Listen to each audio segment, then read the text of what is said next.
Hello everyone, today we have new video review, and as you can see, this time we are going to check fresh release from IBG Models. It is modeled in 1/72 scale, there is no surprise, but it copies P.11g Kobuz.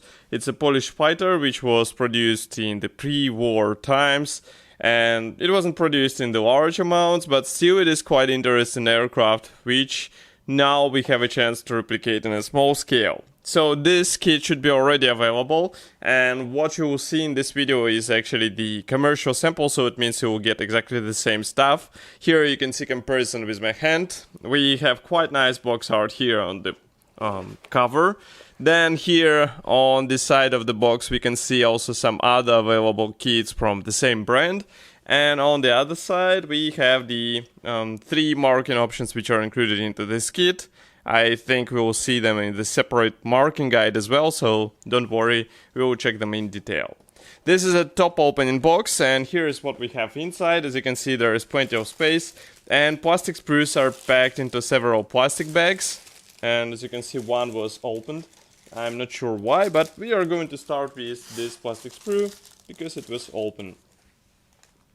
Okay, so first frame is here, and as you can see, IBG Models decided to place some cockpit parts. Here we have cockpit walls, rudder, and also the cockpit floor here. These parts are molded in a nice quality. I can bring them closer so that you can see them in detail. And overall molding quality seems to be fine. We have thin attachment points, so I don't think that it will be difficult to separate these parts of the frame. Okay, next we have the special struts. They're molded on the separate plastic sprue, and of course they're molded as one-piece elements, so it means you won't have to work with separate pieces, but still you have to be careful while trying to install those parts and align them in the proper way. So be careful and check the right angle of those pieces on your model.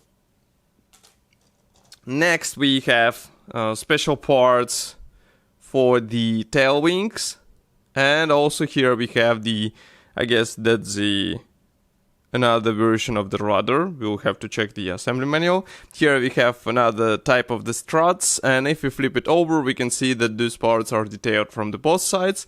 So it basically means that those are single piece parts, and it will be easier to work with them because you just install them into the right spot and you are good to go. And last but not the least from this plastic bag is this plastic sprue. So here we have wing parts, and maybe camera will focus so that you can see it. Let's wait a bit. Yes, now you should be able to see it. So as you remember, this is a top wing aircraft, so we have typical parts division, but it's inverted parts division. So it means we have one piece top wing half and also 2 bottom wing halves, and as you can see they will have to be combined together. Here we have the middle section which will serve as a guiding element. The same can be said about those wing edges, but there are no guiding pins, so you will have to use only those 2 things as a guiding elements during the assembly process. But still molding quality seems to be fine. Note that ailerons are molded separately, which is also quite cool. And here you can take a closer look at the detailing. We have quite deep, I would say, panel lines, so it will be difficult to lose them under several layers of paint and primer, but still I will recommend to be careful with all this stuff so that you can get the fine detailing on your small aircraft. Let's not forget that this is 1/72 scale aircraft, so that's why you have to be careful. Here we have another plastic bag. Just give me a second to open it. I'm not sure why it was decided to mold all this stuff on the separate sprues. Maybe because molding process allows to mold one-piece elements only on such thin frames.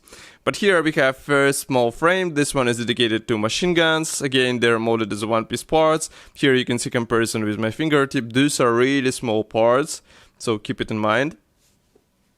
Next we have another small plastic sprue. This one is dedicated to the frontal engine part, also one-piece landing gear wheels. As you can see, they're molded from both sides, so you can let's say paint them here and then just separate them and install into the right spot on your aircraft.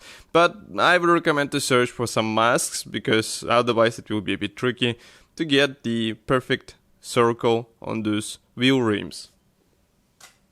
Okay, next we have propeller parts and some engine parts. So here we have one piece propeller. Note that IBG Models placed the attachment points right on the blades, so you'll have to be careful while separating all this stuff.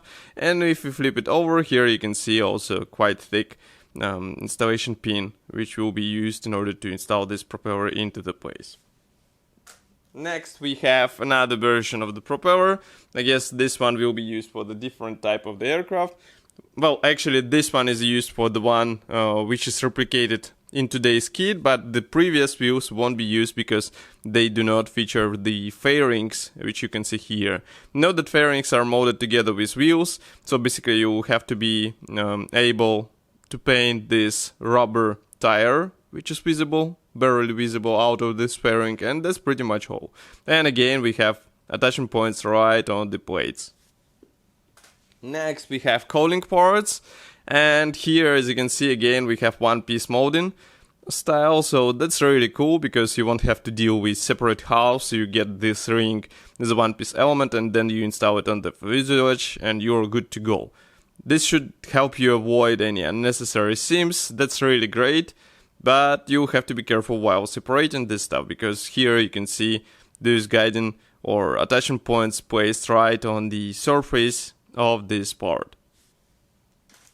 Next we have separate ailerons. As you remember, they are designed as a separate parts. Here they are. Also engine looks quite good. I can bring it even closer if camera will focus. So this is out of the box engine. It's a standard plastic part and it looks quite nice for such small scale. Here you can see comparison with my fingertip. It's really tiny, so that's cool addition to the kit, and definitely it will benefit from some careful painting and weathering done on this. Here we have last gray plastic sprue. This one obviously dedicated to the fuselage house. So both are molded without any tail section. You have to glue it separately. Also here we have more of the cowlings areas, and I can bring closer these fuselage parts so that you can see that we have recessed panel lines and riveting on those pieces. And if you flip them over, here you can notice that we have the guiding pins and also minor cockpit detailing, which will be barely visible on such small model. Again, we have one piece cowling elements. That's really cool. Note that cooling flaps are replicated only in closed position. There is no open position part, so keep it in mind. Maybe it is possible to do it with some slight modification to cut off all those flaps and glue them into the place in the open position, but it will be a bit tedious work and you should consider if you really need such upgrade to your model. Next we have another plastic bag. This time it's a Ziploc bag, and here we have the clear plastic frame. So this one is dedicated obviously to the transparent plastic parts. Let's focus the camera, now we should be able to see it. And all those parts look really good, but keep in mind that there are no masks included, so you have to be careful while painting all this stuff. And it will be a bit tricky because the size of these parts is really small. Next we have another plastic bag. This one is dedicated to the decals, so just give me a second to open it. And there is also a small bonus. So first of all, here we have the thing for those modelers who hate plastic parts and they want to use the something different, something more up to scale, I would say. Here we have the thin film, which you have to cut off and use as a glasses or canopy glasses on your aircraft. It might be a bit tedious work, but it will be beneficial for your aircraft model because obviously this film is thinner than original plastic parts. Next we have the PE thread. So if you wonder where we get the frames for those film parts, here they are. They will have to be bent obviously, but such parts design might be easier to paint because you can just paint this PE part and then glue the film into the place. And also here we have some parts for the engine detailing, also for some external and cockpit detailing. So that's really cool. We have it out of the box. You don't have to spend extra money and you get it straight away ready to be installed. And as I said, we also have the decals sheet. This one is printed in tech mode as it's written here. We also have small decal for the instrument panel. And overall printing quality looks really good. I think you won't have any problems because as far as I remember, IBG Models decals are quite nice and easy to apply on the model. Next we have assembly manual. This one is printed in form of this brochure. So as you can see, we have short history note on the first page. It's written in Polish and English. Then on the next page we have parts map. Maybe we can zoom out a bit so that you can see more. Then assembly process starts with this scheme of the painting interior so that you understand which color shades will be used. We start with rudder pedals. As you can see, it will be replicated with P parts. Here we install the seat belts. Next we continue with cockpit walls. And then we have whole cage assembled and ready to be glued between fuselage halves. And then here, don't forget to install another part of the seat belts. Here we install the lower cowling section. Then we continue with whole frontal area of the cowling. As you can see, it is assembled out of separate rings, let's say. Next, you have to install these push rods, which are replicated with help of PE. Here we assemble the tail fairing. Next, we continue with landing gear struts and landing gear wheels. As you remember, they're pre-molded together with fairings. Here you install the propeller wing. As you can see, wing is assembled out of 1, 2, 3, 4, 5 parts. Then we continue with installation of this wing onto 2 struts from each side. Here you will be given a choice, as you remember, between PE parts and also plastic parts, even though here manufacturer shows that you should use the PE parts. I guess, no, on the next page we are not shown that we can use the clear parts, but still you can use the clear parts as well. I guess that's a K2 part, and it will be easier, but it will be less realistic on your model, let's say.